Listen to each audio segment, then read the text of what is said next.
Hello everyone, it's me again, Anday Marikit, and welcome to my channel!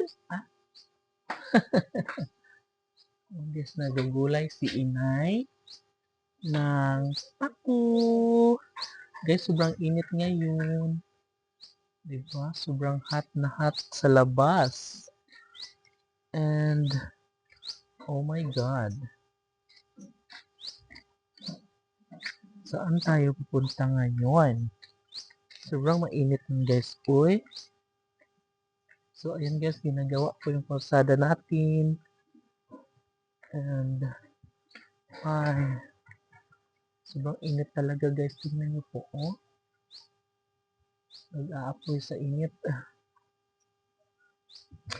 And, ayun guys, nakapagsampay na tayo. Yan, matutuyo talaga siya ngayon kasi sobra kainit. Init kaayo ba? Unya, ang atong mga sinampay, yan, malapit na siyang matuyo. Malapit na siyang matuyo, guys. And,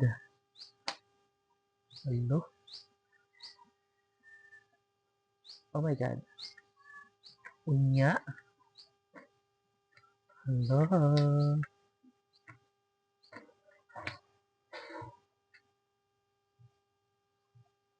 Ay, init. Diba? Super hot talaga, guys. And, wow, dito pa yung iba pang sampayan, guys. Ayan. Kasi hindi ka siya doon.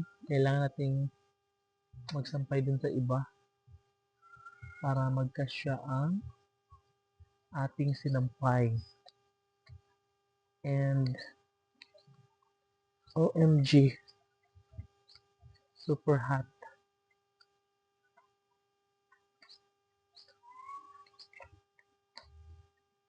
Diba? Masarap ngayon guys kasi mainit. Matutuyo na naman ang mga daan natin. Lalong-lalo na sa mga basa na mga kalsada. And matutuyo na rin yung mga kalsada rin guys, yung mga bagong gawa. No? So, mabilis lang siyang titigas. Aha. And guys, kita niyo yung kalsada. Diba? Super maliwalas na ang daan. Hindi pa siya binubuksan doon banda kay medyo basa-basa pa man. So bukas, dahil mainit ngayon, yan bukas, pwede na siyang daanan ng mga sasakyan. Ganun.